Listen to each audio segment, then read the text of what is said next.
नमस्कार दर्शक बंधु, आपण उत्तराखंड राज्यर बाबा केदारनाथ दर्शन करने को चाहूँगी कि किंतु सर्च कर किपर जीवे। आज भिडियो आपण जानीपर ओडिशारू केदारनाथ धाम किपर जीवे, केते टଙ୍କା आपनकर खर्च हबो, केउंठी रहिबे, आउ सेफ्टी पई आपण साथी रे कोन नेबे, आउ केउ केउ सब जगह सेठारे बुलिबे एवं आपनक यात्रा को केमिति सहज करिवे। तबे दर्शक बंधु, ट्रेन ठारू आरंभ करी फ्लाइट एवं बस जगे एवं हेलिकॉप्टर एवं चाली चाली जीवार संपूर्ण गाइड ए गोटे भिडियो रे आपनको मिल जिवो। तबे दर्शक बंधु, प्राकृतिक सौंदर्य, प्राचीन मंदिर, शांत परिवेश और रोमांचकर पर्यटन स्थली नहीं केदारनाथ समस्त को आकर्षित करे। कहा जाए महादेव को अनुमति बिना कहीं केदारनाथ पहुंची पारती नहीं। आज नहले काली बाबा आपण को निश्चिंत तो डाकिबे। आसंतु समस्त मिसी कमेंट बॉक्स को केदारनाथ दरबार बनई देवा, कमेंट रे बाबा नाम गुंजरित करवा। तबे समस्त निश्चिंत लिखु हर हर महादेव। तबे दर्शक बंधु, वीडियो को आगु को देखा पूर्व जदि एपर्यंत आपण मैंने आम चैनल को सब्सक्राइब करना तेबे तले थिबा सब्सक्राइब बटन को दबाई दियंतु एवं वीडियो को गोटे लाइक करी आमको आहुरी उत्साहित करंतु। तेबे दर्शक बंधु, आपण जानिछन्ती कि प्रतिवर्ष लक्ष लक्ष लोक कहीं धाई आसी केदारनाथ। उत्तराखंडर रुद्रप्रयाग जिले में मंदाकिनी नदी कूल समुद्र पतन ठारू प्राय 11,700 फुट उच्चरे हिमालय कूल अवस्थित बाबा भोलेनाथ यही रहस्यमय दरबार में अच्छा केदारनाथ रूप में। तेबे एठाकर जलवायु अत्यंत चमत्कार एवं कष्टकर। मे रु जून मासरे एठारे दिनर तापमात्रा 10 डिग्री रु 15 डिग्री रहउथिला बेले राति रे प्रबल एठारे शीत हुए। शीत दिन एठारे एते बरफ हुए जे तापमात्रा -15 डिग्री को मध्य खसी जाए, जहाँ जो बाबा मंदिर 6 मास पूरा संपूर्ण बंद रही है। तेबे दर्शक बंधु, पुराण अनुसार महाभारत युद्ध समय पांडव माने पापरू मुक्ति पाइबा एठारे शिव को खोजुले। महादेव बलद रूप में लुचिबा चेष्टा कला बेले तांको पिठिरे त्रिकोणीय अंश एठारे रहीगला। आज स्वयंभू शिवलिंग भाव पूजा पाउछि। 2013 भयंकर बन्या पूरा सहर धोईगला, किंतु भीमशिला चमत्कार जो मंदिर गोटे भी पत्थर भी हल्लानी। तेबे दर्शक बंधु, ये था बाबा महिमा। तेबे एबे आसंतु जानिबा एई धाम को आपण माने किपरि जिवे। ओडिसा रो आपनक जिल्लार किपरि जिवे ट्रेन आउ फ्लाइट द्वारा आपण केदारनाथ धाम पहुंचले सेटा रजिस्ट्रेशन किपरि करिवे एबे आसंतु जानि नबा। तेबे दर्शक बंधु, एई वीडियो माध्यम रे आपनकर जो केदारनाथ जति यात्रा करबा को जाउछन्ती कोन सब आवश्यक सामग्री रहिबो इंपोर्टेंट जिंस मु डिस्क्रिप्शन रे लिंक अछि, आपण माने सेठो मध्य ऑनलाइन रो किनि पारिबे। तेबे दर्शक बंधु, ओडिसा रु केदारनाथ जीवा पई प्लान करछन्ती, किंतु मन रखंतु बिना रजिस्ट्रेशन रे आपण बाबा को दर्शन करि परिबे नै कि हेलिकॉप्टर टिकट मध्य बुक करि परिबे नै। बाजार रे बहुत ठक एजेंट अछन्ती, कहा को टंका दियंतु नै। एही रजिस्ट्रेशन पूरा मागणा आपण माने निज मोबाइल रे मध्य करि परिबे। एहा को मात्र 2 मिनिट रे आपण माने निज मोबाइल सहायता रे करि परिबे। केमिति करिवे आपण को कहि रखुची। आपण माने प्ले स्टोर को जिवे, play store tourist care Uttarakhand app download करिवे। सेठारे आपण माने स्क्रीन रे देखा जातो व्हाट्सएप नंबर रे यात्रा लेखि मेसेज करि परिबे। रजिस्ट्रेशन करबा समय आपनकर निजर आधार कार्ड, गोटे पासपोर्ट फोटो एवं आपण केउ तारिख रे दर्शन करिवे तार डेट मध्य आपनको सेट करिया को पड़िबो। एहा परे आपनको एक यात्रा रजिस्ट्रेशन लेटर बा क्यूआर कोड मिल जाव, जहां आपनको प्रिंट करी संगरे नेबा को पड़िबो। ए कथा निहाती आपण माने करि परिबे। एबेठू मध्य करि परिबे। जेबे यात्रा करिवे आपण माने play store tourist care Uttarakhand app download कर नै जे, तापर यात्रा लेखि ए मेसेज कले ए सब आपनको पासपोर्ट आधार नंबर मागियो। तापर आपण माने निहाती आपन गोटे क्यूआर कोड मिल जो, सेइथिरे आपण माने सब आडे जाई परिबे। तबे दर्शक बंधु, ये थला रजिस्ट्रेशन। एबे आसंतु जानिबा आमे ट्रेन जोगे एवं फ्लाइट जोगे किपरि जिबा उत्तराखंड बाबा केदारनाथ को दर्शन करिया पय। तबे दर्शक बंधु, सर्वप्रथम जानिबा ट्रेन जोगे। ओडिसा रु आपण ट्रेन जोगे केमिति जिबे केदारनाथ आपण को जणाई दउची। केदारनाथ पय कोनोसी सीधा सड़क ट्रेन नै एवं केदारनाथ रे कोनोसी रेल स्टेशन मध्य नै। आपण को भाया हरिद्वार किंबा ऋषिकेश होई जिबा को मध्य पड़ी थाए।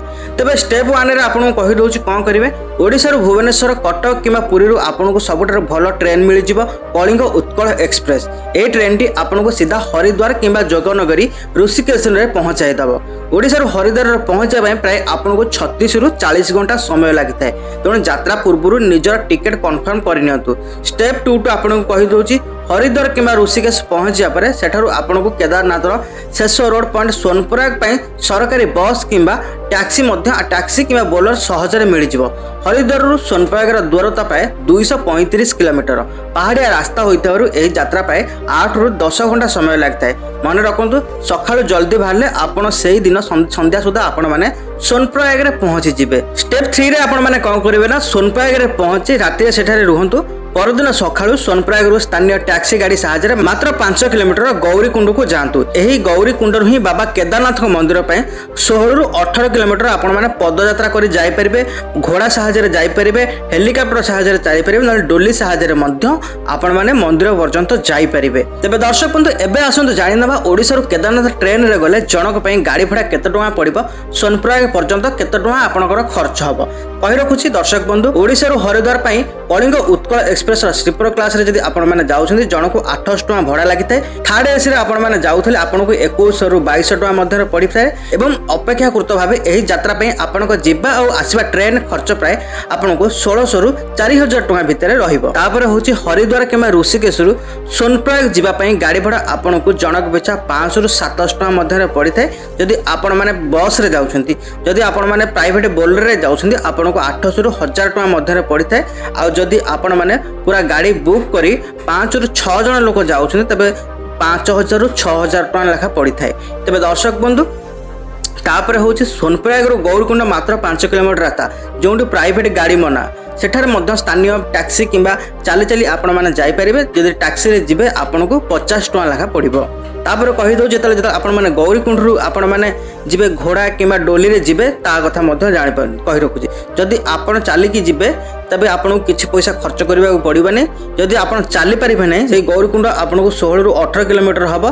सेते पई घोड़ा जो घोड़ा गाड़ी खचरा गाड़ी भड़ा जिबा पई प्राय गोटे लोक को प्राय से 3000 रु 3500 टଙ୍କା मध्य नै थांती एवं आसीबा पई 1500 टଙ୍କା रु 2000 टଙ୍କା मध्य नै थांती किबा डोली साहाय्य आपण माने गले ओजन हिसाब रे आपनको नै थांती। सेते पई जनक पिछा से 4000 रु 8000 टଙ୍କା मध्य नै थांती। जहा ओजन हिसाब रे जदि आपनको ओजन 80 किलो रु अधिक थाए तबे निहाती आपनको से अधिक पैसा चार्ज करथांती। या छड़ा जदि आपण 16 किलोमीटर चलेबा को चाहू नाहंती किंबा कोनोसी डोली रे जिबा को चाहू नाहंती किंबा घोड़ा गाड़ी रे जिबा को चाहू नाहंती, जदि आपण हेलिकॉप्टर रे जिबा को चाहू छंती तबे आपण को हेलिकॉप्टर ऑनलाइन रे बुकिंग करबा को पड़िबो। सेते पे आपण को हेलिकॉप्टर भड़ा पाखा पाखा 6 रु 7000 टଙ୍କା मध्य लागिते, ताठू मध्य अधिक लागि पारे।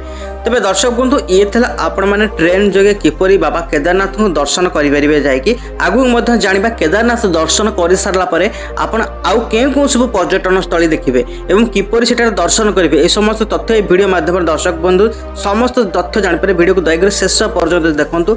आप माने आउ कौन वीडियो आपको देखा पड़ो ना, कारण ये गोटे वीडियो में आपको एमती भाग में बुझाई कही आपड़ के भूल में पड़े ना। तेज दर्शक बंधु हेलिकॉप्टर जो आपण मैंने जीवे से कही रखुच्छी गोटे नियम अच्छी 2 वर्ष कम पिला कौन टिकेट लगे ना, 2 वर्ष अधिक पिला टिकेट लगी था। आदि 80 किलो ओजन अधिक था तेज केजी पिछा 150 रु 200 टଙ୍କା अलग चार्ज देवाक पड़ता है। एक कथा मन रखि था। आपको कही रखुच्छी हेलिकॉप्टर जावाई आपण मैंने जो 4 धाम रजिस्ट्रेशन करेंगे से QR कोड देखेले ही आपण मैंने माने जाइपारे। ता बाद ऑनलाइन टिकेट बुकिंग करा पड़ो जदि हेलिकॉप्टर जावाक चाहूँगी। ये जीवा आसा एवं आसतु जाना खाइबा खर्च एवं रहिबा खर्च। सोनप्रयाग रूम प्राय 1000 रु 2000 टଙ୍କା मिल जाए, किंतु केदारनाथ मंदिर पाखे रहिबा टिके महंगा।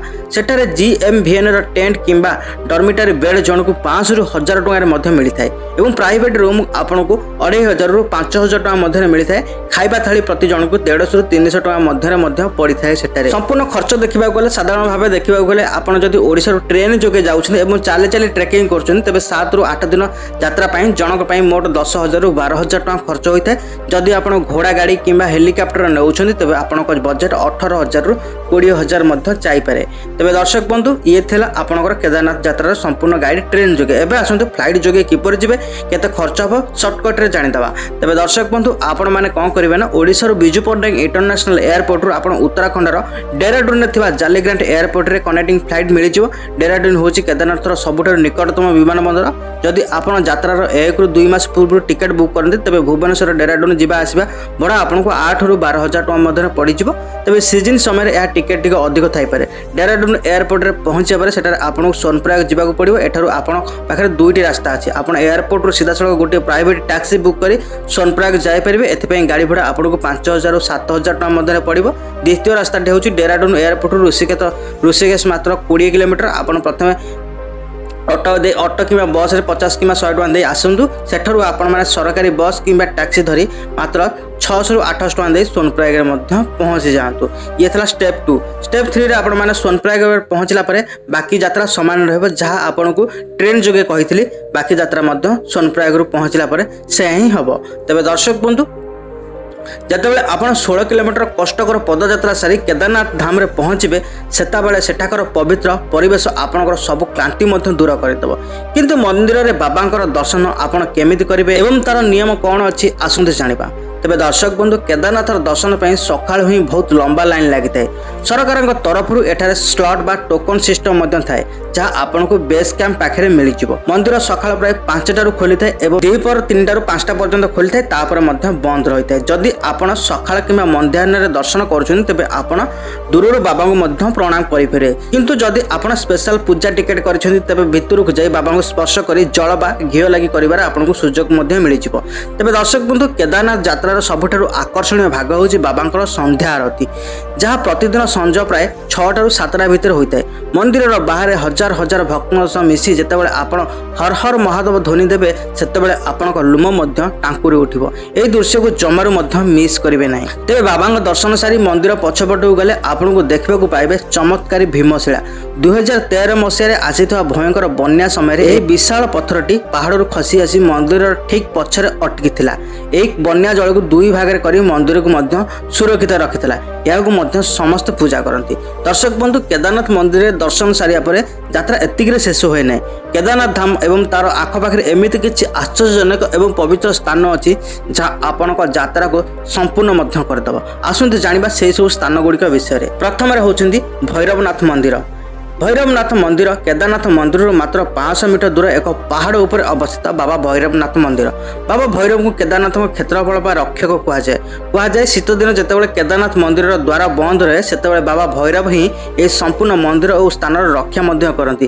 ଏହି ମନ୍ଦିରରୁ ପୁରା କେଦାରନାଥ ଉପତ୍ୟକାର ଏକ ଚମତ୍କାର ଦୃଶ୍ୟ ମଧ୍ୟ ଦେଖାଯାଏ। ନମ୍ବର 2ରେ ଆପଣମାନେ ସେଠାରେ ଦେଖିପାରିବେ ବାସୁକୀ ତାଲ। ଯଦି ଆପଣ ଟ୍ରେକିଂ କରିବାକୁ ଭଲ ପାଆନ୍ତି ଏବଂ ଆଡଭେଞ୍ଚର ପସନ୍ଦ କରନ୍ତି, ତେବେ କେଦାରନାଥରୁ ପ୍ରାୟ 8 କିଲୋମିଟର ଦୂରରେ ଥିବା ବାସୁକୀ ତାଲ ନିଶ୍ଚୟ ଯାଆନ୍ତୁ। ଏହା ସମୁଦ୍ର ପତନଠାରୁ ପ୍ରାୟ 14,000 ଫୁଟ ଉଚ୍ଚରେ ଥିବା ଏକ ବିଶାଳ ଏବଂ ସୁନ୍ଦର ପ୍ରାକୃତିକ ହ୍ରଦ। ଚାରିପଟେ ବରଫାବୃତ ପାହାଡ଼ ମଝିରେ ଏକ ନୀଳ ରଙ୍ଗର ହ୍ରଦ ଦେଖିବାକୁ ପାଇବେ ଆପଣଙ୍କୁ ସ୍ୱର୍ଗ ପରି ପୁରା ଲାଗିବ। ନମ୍ବର 3ରେ ଆପଣମାନେ ଯାଇପାରିବେ ଶଙ୍କରାଚାର୍ଯ୍ୟ ସମାଧିସ୍ଥଳ। କେଦାରନାଥ ମନ୍ଦିର ଠିକ୍ ପଛପଟେ ରହିଛି ଆଦି ଜଗତଗୁରୁ ଶଙ୍କରାଚାର୍ଯ୍ୟଙ୍କ ଭବ୍ୟ ସମାଧିସ୍ଥଳ। ଏଠାରେ ସରକାରଙ୍କ ଦ୍ୱାରା ଶଙ୍କରାଚାର୍ଯ୍ୟଙ୍କର ଏକ ବିଶାଳ ଏବଂ ସୁନ୍ଦର ପ୍ରତିମା ସ୍ଥାପନ କରାଯାଇଛି, ଯାହା ଦେଖିବାକୁ ବହୁତ ମଧ୍ୟ ଆକର୍ଷଣୀୟ। ନମ୍ବର 4ରେ ଆପଣମାନେ ଯାଇପାରିବେ ଗୌରୀକୁଣ୍ଡ ଏବଂ ଗରମ ପାଣିର କୁଣ୍ଡ।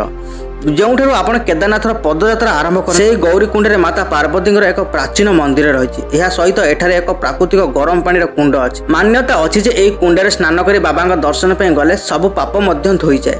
ନମ୍ବର 5ରେ ଆପଣମାନେ ଦେଖିପାରିବେ ମଧ୍ୟ ତ୍ରିଯୋଗୀ ନାରାୟଣ ମନ୍ଦିର। ସୋନପ୍ରୟାଗରୁ ମାତ୍ର 12 କିଲୋମିଟର ଦୂରରେ ଅବସ୍ଥିତ ପବିତ୍ର ତ୍ରିଯୋଗୀ ନାରାୟଣ ମନ୍ଦିର। ଏହି ସେହି ସ୍ଥାନ ଯେଉଁଠାରେ ସ୍ୱୟଂ ଭଗବାନ ଶିବ ଏବଂ ମାତା ପାର୍ବତୀଙ୍କର ବିବାହ ହୋଇଥିଲା। ଏହି ମନ୍ଦିରରେ ଏକ ଅଗ୍ନିକୁଣ୍ଡ ରହିଛି, ଯାହାର ଅଗ୍ନି 3ଟି ଯୁଗରୁ ଏପର୍ଯ୍ୟନ୍ତ କ୍ରମାଗତ ଭାବେ ଜଳୁଛି। ଏହାକୁ ଅଖଣ୍ଡ ଧ୍ୱନି ମଧ୍ୟ କୁହାଯାଏ। ଏଠାକୁ ଯିବାକୁ ଜମାରୁ ଆପଣମାନେ ଭୁଲିବେ ନାହିଁ। ନମ୍ବର 6ରେ ଆପଣମାନେ ଯାଇପାରିବେ ବଦ୍ରିନାଥ ଧାମ। ଏହା କେଦାରନାଥ ଧାମରୁ 220 କିଲୋମିଟର ଦୂରରେ ଅଛି। କେଦାରନାଥ ଧାମରୁ ବଦ୍ରିନାଥ କିପରି ଯିବେ, ମୁଁ ଏଥିପାଇଁ ଏକ ସମ୍ପୂର୍ଣ୍ଣ ଭିଡ଼ିଓ ମଧ୍ୟ କରିଛି। ଆପଣମାନେ ଆମ ଚ୍ୟାନେଲକୁ ଭିଜିଟ୍ କରି ମଧ୍ୟ ଦେଖିପାରିବେ ଏବଂ ବଦ୍ରିନାଥ ଧାମ ଆପଣମାନେ ଓଡ଼ିଶାରୁ କିପରି ଯିବେ ତାହା ଉପରେ ମଧ୍ୟ ଭିଡ଼ିଓ ହୋଇଛି, ଆପଣମାନେ ସେଠାରୁ ମଧ୍ୟ ଯାଇ ଦେଖିପାରିବେ। ତେବେ ଦର୍ଶକ ବନ୍ଧୁ, ଓଡ଼ିଶାରୁ ବାହାରି ବାବା କେଦାରନାଥ ଏବଂ ବଦ୍ରିନାଥ ଧାମର ଏହି ପବିତ୍ର ଯାତ୍ରା ଗୋଟିଏ ଭ୍ରମଣ ନୁହେଁ, ଏହା ହେଉଛି ଜୀବନର ଏକ ଅପୂର୍ବ ଅନୁଭୂତି। କୁହାଯାଏ ସମୟ ପୂର୍ବରୁ ଏବଂ ଭଗବାନଙ୍କ ଡାକରା ବିନା କେହି ସ୍ୱର୍ଗ ଭୂମିରେ ପହଞ୍ଚି ପାରନ୍ତି ନାହିଁ। ଯଦି ଆଜି ଆପଣ ଏହି ଭିଡ଼ିଓକୁ ଦେଖୁଛନ୍ତି, ତେବେ ଭାବିନିଅନ୍ତୁ ବାବାଙ୍କର ଆଶୀର୍ବାଦ ଆପଣଙ୍କ ଉପରେ ଅଛି ଏବଂ ବହୁତ ଜଲ୍ଦି ଆପଣଙ୍କର ମଧ୍ୟ ଡାକରା ଆସିବାକୁ ଯାଉଛି। ଯଦି ଏହି ଭିଡ଼ିଓଟି ଆପଣଙ୍କର ଯାତ୍ରା ପ୍ଲାନିଂରେ ଟିକିଏ ବି ସାହାଯ୍ୟ କରିଥାଏ, ତେବେ ନିଜର ସେହି ସାଙ୍ଗ ଏବଂ ପରିବାର ଲୋକଙ୍କ ସହ ଏହାକୁ ମଧ୍ୟ ସେୟାର କରନ୍ତୁ। ଆଗକୁ ଏମିତି ଓଡ଼ିଆ ଭାଷାରେ ଆହୁରି ସୁନ୍ଦର ଟ୍ରାଭେଲ ଗାଇଡ୍ ଦେଖିବାକୁ, ତେବେ ଆଜି ହିଁ ଆମ ଚ୍ୟାନେଲକୁ ସବସ୍କ୍ରାଇବ୍ କରିନିଅନ୍ତୁ। ଆସନ୍ତୁ ସମସ୍ତେ ମିଶି ଆଉ ଥରେ କମେଣ୍ଟ ବକ୍ସରେ ବାବାଙ୍କର ଜୟକାର କରିବା। ହର ହର ମହାଦେବ, ଜୟ ଜଗନ୍ନାଥ। ତେବେ ଦର୍ଶକ ବନ୍ଧୁ, ଆଜି ପାଇଁ ଏତିକି। ଜୟ ଜଗନ୍ନାଥ।